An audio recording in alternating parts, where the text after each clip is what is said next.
Hi friends, welcome to நிலை 360 Taylor. இந்த வீடியோவில் நம்ம என்ன பார்க்க போகிறோம் அப்படின்னா, வீட்டிலேருந்து நான் ஸ்டிச் பண்ணுறேன்க்கா. நான் இப்போ தான் ஃபஸ்ட் டைம் தீபாவளிக்கு தைக்க போகிறேன். இல்லை நான் ஒரு 2 வருஷமாக தீபாவளிக்காக தைச்சிட்ருக்கேன். எனக்கு பெரிய ஆர்டர்லாம் எதுவும் வரல அப்படின்னு சொல்கிறவங்க கண்டிப்பாக அந்த வீடியோவை ஸ்கிப் பண்ணாமல் முழுசாக பாருங்கள். இதில் சொல்கிற சின்ன சின்ன விஷயங்களை ஃபாலோ பண்ணிங்க அப்படின்னாலே இந்த வருஷம் தீபாவளிக்கு உங்களுக்கு நிறைய ப்ளவுஸ் ஆர்டர் வரும். அதை எப்படி தைக்கணும் அப்படிங்கிற ஐடியாவுமே இந்த வீடியோவில் இருக்க போகுது. நீங்கள் இந்த சேனலை இப்போ தான் ஃபஸ்ட் டைம் பார்க்குறீங்க அப்படின்னா சப்ஸ்கிரைப் பண்ணிட்டு பாருங்கள். இந்த சேனலில் வர எல்லா வீடியோ உங்களுக்கு ரொம்ப யூஸ்ஃபுல்லாக இருக்கும். வாங்க வீடியோக்குள்ளே போகலாம். நீங்கள் இன்னும் மிஷினில் உட்காந்து தைக்க ஆரம்பிக்கல அப்படின்னா தச்சுக்கிட்டே வீடியோ பாருங்கள். அப்போ உங்களுக்குமே ப்ளவுஸ் தைச்ச மாதிரி இருக்கும். தீபாவளிக்கு இன்னும் 1 மாதத்துக்கு மேலே இருக்குது. இந்த அக்கா என்ன இப்போவுமே தீபாவளிக்காக ப்ரிப்ரேஷன் பண்ணணும் அப்படின்னு சொல்கிறாங்க அப்படின்னு கேட்குறதுக்கு உங்களுக்கு பதில் என்ன அப்படின்னா, ஃபஸ்ட்டு விஷயம் இதுக்கு இந்த வருஷத்தில் நிறைய ப்ளவுஸ் பெண்டிங்கில் இருக்கும். நிறைய ப்ளவுஸ் கேட்காம இருப்பாங்க கஸ்டமர், அதனால நம்ம தைக்காமல் இருப்போம். ஒரு சில ப்ளவுஸ்லாம் 1 மாதமாக வீட்டில் தான்க்கா இருக்குது, கஸ்டமர் கேட்கல அதனால நான் தைக்கல அப்படிங்கிற மாதிரியும் ப்ளவுஸ் இருக்கும். அது எல்லாமே நம்ம முடிக்கிற மாதிரி பார்த்துக்கணும். இந்த மாதம் 30ஆம் தேதிக்குள்ளே நம்ம பழைய பெண்டிங் ப்ளவுஸ் எல்லாமே முடிச்சிடணும். அப்போனா தான் தீபாவளிக்கு வர்ற ஆர்டரை ஃப்ரெஷ்ஷாக நம்ம தைக்க முடியும். இன்னொன்று என்ன அப்படின்னா, நமக்கு வர வேண்டிய எல்லா அமௌண்ட்டும் வந்துட்டா அப்படிங்கிறதையுமே செக் பண்ணணும். இன்னொன்று நமக்கு தீபாவளி ஆர்டர் அப்படிங்கிறது ஒரு நாளில் 1 ப்ளவுஸ் 2 ப்ளவுஸ் தைச்சாலாம் நம்மளால் ஃபினிஷ் பண்ண முடியாது. அதே மாதிரி நீங்கள் எத்தனை ப்ளவுஸ் உங்களால் தைக்க முடியும் அப்படிங்கிறத தெரிஞ்சுக்கணும். அப்படின்னா இந்த 15 நாளும் வீட்டில் இருக்க பெண்டிங் ப்ளவுஸு 1 மாதமாக என்கிட்ட கேட்கலக்கா கஸ்டமர் அப்படிங்கிற ப்ளவுஸ் எல்லாத்தையுமே எடுத்துகிட்டு உங்கள் கையில் எத்தனை ப்ளவுஸ் இருக்குன்னு பாருங்கள். அந்த ப்ளவுஸை வச்சு ஒரு நாளைக்கு 2 ப்ளவுஸ் தைக்கிறவங்க 4 ப்ளவுஸ் தைக்கிறதுக்கு ட்ரை பண்ணுங்கள். அதே மாதிரி 4 ப்ளவுஸ் நான் இப்போ தைக்கிறேன்க்கா அப்படின்னு சொல்கிறவங்க ஒரு 6 ப்ளவுஸ் தைக்கிறதுக்கு ட்ரை பண்ணுங்கள். எதுக்கு சொல்கிறேன் அப்படின்னா, நம்ம கொஞ்சம் கொஞ்சமாக தான் நம்மளோட ஸ்பீடை இன்க்ரீஸ் பண்ண முடியும். இப்போமேருந்தே நம்ம அதை ப்ராக்டிஸ் பண்ணால் மட்டும்தான் தீபாவளிக்கு ஒரு நாளைக்கு 10 ப்ளவுஸ் தைக்கிற அளவுக்கு நமக்கு துணி வரதான் செய்யும். நம்ம தான் ஒரு சில ப்ளவுஸை தைக்க முடியல அப்படிங்கிறதுக்காக, டைம் இல்லை அப்படிங்கிறதுக்காக நம்ம வேண்டாம்னு சொல்கிற நிலைமை வரும். அதனால மேக்ஸிமம் உங்களால் எவ்வளோ தைக்க முடியும் அப்படிங்கிறத இந்த 15 நாளில் நீங்கள் தெரிஞ்சுக்கோங்க. இதை எதுக்கு சொல்கிறேன் அப்படின்னா, ஃபஸ்ட்டு விஷயம் நமக்கு எவ்வளோ தைக்க முடியும் அப்படிங்கிறது தெரிஞ்சால் மட்டும்தான் தீபாவளிக்கு நம்மளால் எவ்வளோ ப்ளவுஸ் தைக்க முடியுங்கிறது தெரியும். இன்னொன்று, வர்ற ப்ளவுஸ் எல்லாத்தையுமே நம்ம வாங்கி வச்சுட்டு அதுக்கப்புறமா நம்மளால் தைக்க முடியல அப்படிங்கிற மாதிரி சொல்ல முடியாது. அதே மாதிரி தீபாவளி ஆர்டர் வர்றதுக்கு முன்னாடியே நம்ம கையில் இருக்க பெண்டிங் ப்ளவுஸ் எல்லாமே வெளியே போயிடணும். தீபாவளிக்குள்ள ப்ளவுஸை தவிர மற்ற எதுவுமே இருக்கக்கூடாது. இன்னொன்று முக்கியமான விஷயம் என்ன அப்படின்னா, ஒரு சில பேர் வீட்டில் நான் என் மாமியாருக்கு, என்னோட அம்மாவுக்கு, என் சிஸ்டருக்கு எல்லாருக்கும் நான் தாங்க தைச்சி கொடுப்பேன் தீபாவளிக்கு அப்படின்னு சொல்கிறவங்க, அவங்க கிட்டலாம் ஒரு இந்த மாதம் கடைசிலையாவது ப்ளவுஸ் வாங்கியோ இல்லை சாரீ தைக்கிறாங்களோ எதுனாலும் முதல்ல வாங்கி தைச்சி கொடுத்துருங்க. ஏன்னா நம்ம கஸ்டமருக்கு தைச்சிட்டு இருக்கும்போது அதை ஊடையில் உட்காந்து தைக்கும் போது நமக்கு தைக்க முடியாது. அதனால உங்களுக்கு தைக்கிறதா இருந்தால் கூட ஒரு சிலர் எனக்கு தீபாவளிக்கு தைக்கவே முடியலக்கா, எல்லா டெய்லர்ஸோட நிலைமையும் அதுதான். நம்ம என்ன நினைப்போம்னா, முன்னாடியே 1 மாதத்துக்கு முன்னாடியே ப்ளவுஸ் எடுத்து சாரீ எடுத்து தைச்சி வச்சிடணும் அப்படின்னு நினைப்போம். ஆனால் ஏதோ ஒரு சூழ்நிலை அது எடுக்க முடியாமல் போயிடும், டைமும் இருக்காது. அதுக்கப்புறம் கடைசி தீபாவளிக்கு முந்தின நாளோ இல்லை தீபாவளி அன்னைக்கு காலையில் கூட தைச்சி போடுறவங்கள நான் பார்த்துருக்கேன். நானுமே அந்த மாதிரி பண்ணியிருக்கேன். போன வருஷம் தீபாவளிக்குலாம் நான் சாரீ எடுத்துட்டு என்னால் சாரீக்கு ப்ளவுஸ் தைக்க முடியல அப்படின்ட்டு இன்னொரு சுடிதார் வச்சுருந்தேன், அதை தான் போட்டு தீபாவளி செலிப்ரேட் பண்ணேன். அதனால மேக்ஸிமம் உங்களால் முடிஞ்ச அளவுக்கு, நானுமே இதை இந்த வருஷம் கண்டிப்பாக ட்ரை பண்ணணும்னு யோசிச்சிருக்கேன். எனக்குன்னு ஒரு சாரீ எடுத்துட்டோம் அப்படின்னா அந்த ப்ளவுஸையும் தச்சு வச்சுட்டேன்னா என் வேலை முடிஞ்சிடும் அப்படிங்கிற மாதிரி நான் யோசிச்சிருக்கேன். நீங்களுமே வீட்டில் இருக்கிறவங்களுக்கு தைக்க வேண்டியது இருக்குது அப்படின்னா அதையுமே இந்த 15 நாளில் தைக்கிற மாதிரி பிளான் பண்ணிக்கோங்க. அவங்ககிட்டையும் முன்னாடி இன்ஃபார்ம் பண்ணிடுங்க. ஏன்னா ஒரு சில டைம் நமக்கு ப்ளவுஸே வராது நம்ம நினைப்போம், ஆனால் நிறைய ப்ளவுஸ் வரும். ஒரு சில டைம் நிறைய வரும்னு நினைப்போம், ஒரு சில டைம் வராது. இந்த மாதிரி எப்படி வேணாலும் இருக்கும். இந்த வருஷம் நம்ம நல்லதே நினைப்போம். இந்த வருஷம் எனக்கு தீபாவளிக்கு நிறைய ஆர்டர் வரும் அப்படிங்கிறத நம்புவோம். கண்டிப்பாக உங்களுக்கு வரும். இந்த வருஷம் தாக்கா நான் ஃபஸ்ட்டு தீபாவளிக்கு தைக்க போகிறேன் அப்படின்னு சொல்கிறவங்களும் பதட்டப்படாமல் உங்களுக்கு என்னென்ன தேவை இருக்குது அப்படிங்கிறத வாங்கி வச்சுருங்க. நான் சொல்கிறது என்ன அப்படின்னா, மிஷின் கரெக்டாக இருக்கான்னு பார்த்துக்கோங்க. ஏன்னா மிஷின் ஆயில் போடணும் அப்படின்னா போட்டு வைங்க, நல்லா க்ளீன் பண்ணுங்கள். ஏன்னா நாள் நெருங்க என்ன ஆகும் அப்படின்னா, மிஷினில் ஏதாவது ஃபால்ட்னா கூட நம்ம வாங்கி வச்ச ப்ளவுஸை நம்மளால் தைக்க முடியாது. அதனால் இப்போ இருந்தே மிஷினை கரெக்டாக ஃபாலோ பண்ணிட்டே இருங்க. ஒரு வாரத்துக்கு ஒருக்க நார்மல் மிஷின் அப்படின்னா எண்ணெய் போடுங்க, இல்லை பவர் மிஷின் வச்சுருக்கேன் அப்படின்னா ஒரு 10 நாளுக்கு ஒருக்கவாது க்ளீன் பண்ணி அதில் உள்ள டஸ்ட்டெல்லாம் எடுத்துகிட்டு திரும்ப சரி ஆயில் போட்டு மெயின்டைன் பண்ணுங்கள். அப்போனா மட்டும்தான் உங்களால் தீபாவளி டைம் மிஷினில் எந்த ஃபால்ட்டும் வராமல் இருக்கும். இன்னொன்று, நூல் எல்லாமே வீட்டில் இருக்கா அப்படிங்கிறத செக் பண்ணிக்கோங்க. அதுக்கப்புறமா நிறைய லைனிங் வாங்கி வைங்க. ஏன்னா நமக்கு அப்பப்போ போய் வாங்குற மாதிரி நமக்கு டைம் இருக்காது. இந்த வேலையெல்லாம் நம்ம இந்த மாதமே பண்ணி வச்சிட்டோன்னா அடுத்த மாதம் கொஞ்சம் ஃப்ரீயாக தைக்கலாம். அதனால தான் நான் முன்னாடியே வீடியோ போடுறேன். இது எல்லா விஷயமுமே நான் ஃபாலோ பண்ணுறது தான் உங்களுக்குமே சொல்கிறேன். இன்னொரு முக்கியமான விஷயம் என்ன அப்படின்னா, இந்த டைம்ல தான் நமக்கு நெறைய கஸ்டமர் வருவாங்க. நெறைய பேர் கேட்குறீங்கல்ல, "அக்கா கஸ்டமரே எனக்கு வரமாட்டேங்காங்க. தைக்கிறதுக்கு நெறைய இருக்கு. நான் என்ன பண்றது?" அப்படின்னு கேட்குறீங்கல்ல. ஃபர்ஸ்ட்டு விஷயம் வந்து இந்த மாரி தீபாவளி, பொங்கல் இந்த மாரி இடத்துல வந்து புது கஸ்டமர் வரும்போது, நம்ம எப்படி ரிசீவ் பண்றோம், எப்படி வந்தா கரெக்ட் டைம்ல குடுக்குறோம், இத பார்த்து தான் அவங்க வந்து நம்ம கஸ்டமராவே மாறுவாங்க. அதனால இந்த டைம்ல வர்ற புது கஸ்டமர் எல்லாத்தையும் கரெக்ட்டா நீங்க யூஸ் பண்ணி, கரெக்ட்டா தச்சு குடுத்துட்டீங்க அப்படின்னா, கண்டிப்பா உங்களுக்கு அந்த கஸ்டமர் வந்து இன்னும் 4 கஸ்டமர சொல்லுவாங்க. இப்படி தான் வந்து இன்க்ரீஸ் ஆகும். நார்மல் டயத்த விட புது கஸ்டமர் வந்து தீபாவளி டைம் நெறைய வருவாங்க. கஸ்டமர் அதிகமா வரணும்னா கண்டிப்பா இந்த விஷயத்த ஃபாலோ பண்ணணும். இன்னொன்னு என்ன அப்டின்னா, நெறைய பேர் வந்து புது கஸ்டமர் வர்றாங்கக்கா, நான் எப்படி ஹேண்டில் பண்றதுன்னு தெரியல அப்படின்னு சொல்றவங்க, ஃபர்ஸ்ட் விஷயம் உங்கள அமௌண்ட்ட வந்து ஒரு ப்ளவுஸ்க்கு நீங்க எவ்வளோ வாங்குறீங்கங்கிற விஷயம் கண்டிப்பா நீங்க வந்தோனே அவங்கட்ட சொல்லிரணும். அவங்களுக்கு விருப்பம் இருந்தா மட்டும் தச்சு குடுங்க. ஏன்னா ஒரு சிலர் வந்து தைக்க குடுப்பாங்க. அமௌண்ட் நம்ம எதுவும் சொல்லியிருக்க மாட்டோம். வீட்டுக்கு போயிட்டு நம்ம தச்சு முடிச்சதுக்கப்புறம் சொல்லுவாங்க, "இவ்ளோ ரேட்டா தெரிஞ்சிருந்தா குடுத்துருக்க மாட்டேன்" அப்படிங்கிற மாரிலாம் பேசுவாங்க. அதனால நீங்க உங்க ஏரியால எவ்வளோ வாங்குறீங்களோ அத கரெக்ட்டா சொல்லிருங்க. இன்னொன்னு டிசைனர் ப்ளவுஸ்க்கு வந்து கொஞ்சம் அவாய்ட் பண்ணுங்க.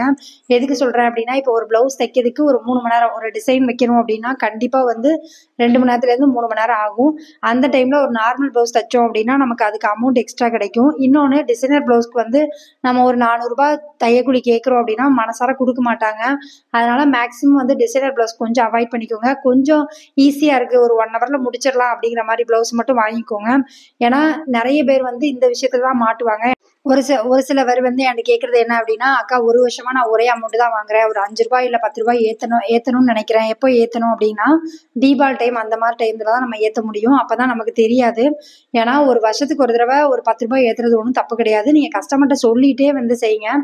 அதே மாரி சாரி ஃபால்ஸு, சாரி வந்து முந்தி அடிக்கிறது இது எல்லாத்துக்குமே வந்து ரேட் இன்க்ரீஸ் பண்ணணும்னு நெனைக்கிறேன். நான் வந்து ஒரு ரூ. 10 ஏத்துன்னு நெனைக்கிறேன்க்கா அப்டின்னா, கண்டிப்பா தீபாவளி டைம்ல வந்து நீங்க ஏத்திக்கோங்க. ஏன்னா, அவங்க வந்து அந்த டைம்ல தான் எதுவும் சொல்ல மாட்டாங்க ஏத்துனோம் அப்டின்னா. அதனால அந்த டைம யூஸ் பண்ணி நீங்க வந்து சார்ஜ் வந்து எக்ஸ்ட்ரா பண்ணணும் அப்டின்னா, கண்டிப்பா பண்ணிக்கோங்க. ஒரு வருஷத்துக்கு ஒரு தடவ மட்டும் ஏத்துங்க.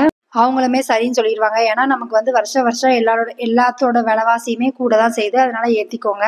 அதுக்கப்புறமா நான் சொல்றது என்ன அப்டின்னா, உங்க கையில இருக்க எல்லா ப்ளவுஸுமே வெளிய போணும். அதுல நீங்க எந்த விதத்துலயும் இந்த 2 ப்ளவுஸ் தானே, இந்த 3 ப்ளவுஸ் தானே அப்டின்னு இல்லாம, கையில இருக்க எல்லா ப்ளவுஸும் வெளியில போற மாரி பார்த்துக்கோங்க. அதே மாரி எந்த கஸ்டமராவது தச்சு வச்சுட்டு வாங்காம இருக்காங்க அப்டின்னா, அவங்களுக்கு இன்ஃபார்ம் பண்ணி தயவுசெய்து அத வாங்கிட்டு போங்க அப்டிங்கிற மாரி சொல்லுங்க. ஏன்னா, இந்த ப்ளவுஸ் எல்லாம் தீபாவளிக்குன்னு ஆர்டர் வரும்போது எல்லாத்தையும் வைக்கிறதுக்கு நமக்கு இடமும் பத்தாது. இன்னொன்னு என்ன அப்டின்னா, இடம் பத்துது, பத்தலங்கிறத தாண்டி தீபாவளிக்கு வந்த ஆர்டர் எது, பழைய ஆர்டர் எது அப்டிங்கிறது நமக்கு ஒரு கன்ஃப்யூஷன் இருக்கும். அதனால முதல்லயே வந்து நீங்க என்ன பண்ணுங்க அப்டின்னா, அந்த ப்ளவுஸ் எல்லாத்தையுமே முடிச்சு கஸ்டமர்ட்ட குடுத்துருங்க. அதோட அமௌண்ட் என்ன அப்டிங்கிறதையும் சொல்லி அவங்க கிட்ட வாங்கிக்கோங்க. இன்னும் 1 மாசம் இருக்கு. நான் டைம் இருக்கு. மெதுவா தச்சுக்கலாம்க்கா. என்னக்கா அவசரம்? அப்படிங்கிற மாரி யோசிக்காம, கையில இருக்க ப்ளவுஸ் எல்லாத்தையுமே சீக்கிரமா முடிங்க. ஏன்னா, எல்லா நாளும் இப்ப வந்து கையில இருக்க ப்ளவுஸ் ஒரு 10 ப்ளவுஸ் இருக்கு, இல்ல 20 ப்ளவுஸ் இருக்குன்னா, நம்ம இது தைக்கிறதுக்கே ஒரு 4 நாள், 5 நாள் ஆகும். இப்ப இந்த வாரம் தைக்கிறதுக்கு ப்ளவுஸ் வந்துச்சு அப்படின்னா, அந்த ப்ளவுஸையும் தச்சு குடுக்கணும். அதனால கையில மேக்ஸிமம் வந்து இனிமேல் ப்ளவுஸ் தங்காதபடி, அதாவது ரொம்ப நாள் வந்து நம்ம கையில இருக்காதபடி பார்த்துக்கிட்டு, நம்ம வந்து தச்சு குடுத்துக்கிட்டே இருக்கணும். அப்பனா தான் நம்ம வீட்ல வந்து ப்ளவுஸ் பெண்டிங் இல்லாம இருக்கும். இன்னொன்னு என்ன அப்படின்னா, தச்ச ப்ளவுஸ வந்து வாங்கிட்டு போகுற மாரி நீங்க சொல்லிருங்க. ஏன்னா நெறைய பேர் வந்து தச்ச ப்ளவுஸ வாங்கிட்டு போலன்னா, நமக்கு அடுத்த ப்ளவுஸ் தைக்கிறதுக்கு நமக்கு தோணவே தோணாது. அன்னைக்கு தச்சோம், அவங்க வாங்கிட்டா போனாங்க அப்படிங்கிற மாரி யோசிப்போம். அதனால நீங்க அதுலயுமே கரெக்ட்டா இருங்க. இப்பதான்க்கா நான் தீபாவளிக்கு வந்து ஃபர்ஸ்ட் டைம் தைக்க போறேன். இல்ல ஒரு 2 வருஷமா தைக்கிறேன்க்கா. அப்பலாம் எனக்கு ஆர்டர் நெறைய வரல அப்படின்னு சொல்றவங்க, கண்டிப்பா வந்து இந்த வருஷம் வரும்னு நம்புங்க. இன்னொன்னு அதுக்கு நம்ம என்னலாம் பண்ண முடியும்? அதாவது நமக்கு ஆர்டர் வரணும் அப்படின்னா, நீங்க தைக்கிறது 4 பேருக்கு தெரியணும். அதனால தீபாவளிக்கு ஆர்டர் வரணும் அப்படின்னா, முதல்லயே வந்து நீங்க வந்து நெறைய பேர்ட்ட சொல்லி வைங்க. நான் வந்து ப்ளவுஸ் தச்சு குடுத்துட்டுருக்கேன் அப்படிங்கிறது தெரியணும். இன்னொன்னு ஆரி போடுறவங்களா இருக்கீங்க அப்படின்னா, அவங்களுமே நெறைய பேருக்கு சொல்லுங்க. நான் வந்து ஆரி போடுறேன் அப்படின்னு. நெறைய டெய்லர்ஸ வந்து பிடிங்க. அப்பதான் ஒரு 4, 5 டெய்லர் வச்சிருக்கீங்க அப்படின்னா, உங்களுக்கு டெய்லி வந்து ப்ளவுஸ் வரும் கண்டிப்பா ஆரி ஒர்க்குக்கு. அதனால அந்த மாரி டெய்லர்ஸையுமே வந்து நீங்க பேசி வச்சுக்கோங்க. உங்களுக்கு வந்து ஆரி ப்ளவுஸ் வந்துச்சுன்னா என்ட்ட குடுங்கக்கா, நான் தச்சு தரேன் அப்படிங்கிற மாரி சொல்லுங்க. அதே மாரி ஆரியும் நான் போடுவேன்க்கா, ப்ளவுஸும் தைப்பேன் அப்படின்னா 2யுமே நீங்க பண்ற மாரி பார்த்துக்காதீங்க. ஏன்னா, தீபாவளி டைம் வந்து ப்ளவுஸ் ஆர்டர் அதிகமா இருக்கும். ஆரில உட்கார்ந்தோம் அப்படின்னா டைம் ஆகும். அந்த வேலைய முடிக்கிறதுக்கு யாராவது ஒருத்தவங்கள வந்து நீங்க ரெடி பண்ணிக்கோங்க. அந்த டைம்ல வந்து அவங்கள யூஸ் பண்ணி நீங்க வந்து அவங்கட்ட வந்து ஆரி போட்டு வாங்கிட்டு நம்ம தைக்கிற வேலைய நம்ம பார்த்துக்கலாம் அப்படிங்கிற மாரி யோசிச்சுக்கோங்க. ஏன்னா, இந்த டைம்ல வந்து ப்ளவுஸ் ஆர்டர் நெறைய இருக்கும்போது நமக்கு வந்து ஆரி போடுறதுக்கு டைமும் இருக்காது. போன வாரம் வரைக்கும் எனக்கு கிட்டத்தட்ட ஒரு 67 ப்ளவுஸ் கிட்ட இருந்துச்சு. இப்போ வந்து கிட்டத்தட்ட ஒரு 45 ப்ளவுஸ் கிட்ட இருக்கு. இது எல்லாமே முடிக்கணும். இன்னும் ஒரு 10 நாள் நான் வந்து டைம் எடுத்திருக்கேன். இதுக்குள்ள முடிக்கணும் அப்படிங்கிற மாரி பிளான் பண்ணியிருக்கேன். எப்பவுமே வந்து நெறைய பேருக்கு வந்து சனிக்கிழமையும், ஞாயிற்றுக்கிழமையும் அக்கா வீட்டில் குழந்தைங்க இருப்பாங்க என்னால் தைக்க முடியாது, ஏன்னா சனி ஞாயிறு என்னால் தைக்க முடியாது அப்படின்னு சொல்கிறவங்க 5 நாள் வந்து கனெக்ட் பண்ணிக்கோங்க. எத்தனை ப்ளவுஸ் தைச்சா நம்ம கையில் இருக்க ப்ளவுஸ் எல்லாம் தைச்ச முடியும் அப்படிங்கிறதையும் பிளான் பண்ணிக்கோங்க. தீபாவளிக்கு மட்டுமே நம்மளால் 20,000 30,000 வரைக்கும் நம்மளால் சம்பாதிக்க முடியும். நிறைய பேர் வந்து என்ன நினைக்கிறீங்க அப்படின்னா, இல்லைக்கா அவ்வளோலாம் என்னால் சம்பாதிக்க முடியாது அப்படிங்கிற மாதிரி யோசிக்கிறீங்க. அதெல்லாம் கிடையாது. நீங்கள் உழைப்பை கொடுத்தீங்க அப்படின்னா தீபாவளி டைம் உங்களால் நிறைய சம்பாதிக்க முடியும். ஏன்னா தீபாவளிக்கு எல்லாருமே வந்து சாரீ, ப்ளவுஸு, அதுக்கப்புறமா ஓரம் அடிக்கிறது, அதுக்கப்புறம் ஃபால்ஸ் வைக்கிறது, இந்த மாதிரி நிறைய வந்து தைக்க வந்துட்டே தான் இருக்கும். நமக்கு தைக்க தான் முடியாது, டைம் இருக்காது, அந்த மாதிரி இருக்கும். அதனால ப்ரிப்பரேஷனாக என்னென்ன பண்ண முடியுமோ உங்களால் அது எல்லாமே பண்ணி வைங்க. நிறைய பேருக்கு வந்து ப்ளவுஸ் ஆர்டர் வரல, எனக்கு கஸ்டமர் வந்து எப்படி பிடிக்கணும்னு தெரில அப்படின்னு சொல்கிறவங்க இந்த தீபாவளியை கண்டிப்பாக பயன்படுத்திக்கோங்க. ரொம்ப தெரியாதவங்க கூட யாருமே சொல்லியிருக்க மாட்டாங்க, ஆனாலும் தெரியாதவங்க கூட நம்மக்கிட்ட கொடுக்க வருவாங்க தீபாவளி டைம் தான். அந்த டைமை யூஸ் பண்ணி நமக்கு அவங்களுக்கு கரெக்டாக தைச்சி கொடுத்தோம் அப்படின்னா அவங்க நம்மளை ரெகுலராக கஸ்டமர் ஆகிறதுக்கும் வாய்ப்பு இருக்குது. அதனால் இந்த வாய்ப்பை பயன்படுத்திக்கிட்டு கஸ்டமரே இல்லைக்கா எனக்கு ப்ளவுஸே வரமாட்டேக்கு அப்படின்னு சொல்கிறவங்க கண்டிப்பாக வந்து கஸ்டமரை இந்த மெத்தட் மூலயமா உங்களால் வந்து நிறைய வந்து கஸ்டமரை உருவாக்க முடியும். அதனால் அது உங்கள் கையில் தான் இருக்குது. கண்டிப்பாக வந்து நல்லபடியாக வந்து தைச்சி கொடுங்க. இன்னொன்று என்ன அப்படின்னா, நான் வீட்டில் இருந்தால் தைக்கிறேன்க்கா, அதனால எனக்கு வந்து தைக்கவே தோணலை அப்படிங்கிறதெல்லாம் தூக்கி போட்டுட்டு நம்ம வேலை வந்து ஒரு தொழில் எடுத்து பண்ணிக்கிட்டு இருக்கோம். தீபாவளி வேறு வரப்போகுது, இதுக்கும் நம்ம வந்து தைக்கிறதுக்கு ஆர்டர் நிறைய வரும். அதனால் இருக்கிற ப்ளவுஸ் எல்லாம் முடிக்கணும் அப்படிங்கிற எண்ணம் வந்து உங்களுக்கு வந்தால் மட்டும்தான் உங்களால் வீட்டில் இருக்க ப்ளவுஸ் எல்லாத்தையும் தைச்சி கொடுக்க முடியும். அதனால் இவ்வளோ நாள் நீங்கள் வந்து நாளைக்கு பார்த்துக்கலாம், நாளை கழிச்சு பார்த்துக்கலாம் அப்படின்னு யோசிச்சுட்டு இருந்திருக்கலாம். இனிமேல் அந்த மாதிரி யோசிக்காமல் கையில் இருக்க ப்ளவுஸ் எல்லாமே வந்து எடுத்து தைக்கிற மாதிரி நீங்கள் பார்த்துக்கோங்க. வீட்டில் எப்போவுமே வந்து பெண்டிங் ப்ளவுஸ் இருக்கக்கூடாது அப்படிங்கிற மைண்ட் செட்டில் நீங்கள் தைங்க. கண்டிப்பாக உங்களால் வந்து எல்லா ப்ளவுஸையும் தைச்சி கொடுக்க முடியும். நம்ம யாருக்குமே வந்து ஃப்ரீயாக தைக்கல, எல்லாருக்கும் காசு வாங்கிட்டு தான் தைக்க போகிறோம். அதனால் கடகடன்னு தைச்சி நம்ம இந்த மாதம் வந்து இவ்வளோ சம்பாதிக்கணும் அப்படிங்கிற ஏம் வந்து நீங்கள் வச்சுக்கோங்க. அதுதான் உங்களை வந்து அடுத்த ஸ்டெப் கொண்டு போகும். அதே மாதிரி வீட்டில் இருக்கிறவங்களுக்குமே வந்து உங்கள்கிட்ட ப்ளவுஸ் நிறைய இருக்குது அப்படின்னா வீட்டில் இருக்கவங்களுக்கு அதை இன்ஃபார்ம் பண்ணுங்கள், எனக்கு இவ்வளோ வேலை இருக்குது அப்படிங்கிறத சொல்லுங்கள். சின்ன சின்ன வேலையை அவங்கள பண்ண வைங்க, ஒன்றும் தப்பு கிடையாது. நமக்கு வந்து பிஸியாக இருக்கும்போது நம்ம வீட்டில் இருக்கவங்க கொஞ்சமாவது ஹெல்ப் பண்ணால் மட்டும்தான் நம்மளால் வந்து அந்த தொழிலை சக்ஸஸ்ஃபுல்லாக கொண்டு போக முடியும். அதனால் உங்களோட சூழ்நிலை என்ன அப்படிங்கிறத வந்து சொன்னால் தான் சில பேருக்கு தெரியும். தானாக வந்து இல்லைப்பா உனக்கு வேலை இருக்குது நான் இதை பண்ணட்டா அப்படின்னு யாரும் கேட்க மாட்டாங்க. அதனால் உங்களுக்கு வேலை அதிகமாக இருக்குது அப்படிங்கும்போது கண்டிப்பாக வீட்டில் இருக்கவங்களுக்கு தெரியப்படுத்துங்க, எனக்கு இந்த மாதிரி ஒர்க் இருக்கு, நீங்க வந்து இதை பார்த்துக்க முடியுமா அப்படின்னு கேளுங்க, ஒன்றும் தப்பு கிடையாது. அதனால நீங்க அதையுமே கரெக்டாக ஹேண்டில் பண்ணால் மட்டும்தான் உங்க வீட்டில் ப்ராப்ளம் வராமல் உங்களால் தைக்க முடியும். தேங்க்யூ ஃப்ரெண்ட்ஸ், இவ்வளோ நேரம் வீடியோ பார்த்ததுக்கு ரொம்ப நன்றி. இந்த வீடியோ வந்து உங்களுக்கு பிடிச்சிருக்குன்னு நினைக்கிறேன். பிடிச்சிருக்கு அப்படின்னா லைக் பண்ணுங்க, கமெண்ட் பண்ணுங்க, ஷேர் பண்ணுங்க. இந்த மாதிரி வீடியோ வேணும் அப்படின்னாலும் கீழே கமெண்ட் பண்ணுங்க. உங்க ஃப்ரெண்ட்ஸ் யாராவது இப்போ தான் தொழில் பழகுறாங்க அப்படின்னா அவங்களுக்கு இந்த வீடியோவை ஷேர் பண்ணி விடுங்க. தேங்க்யூ.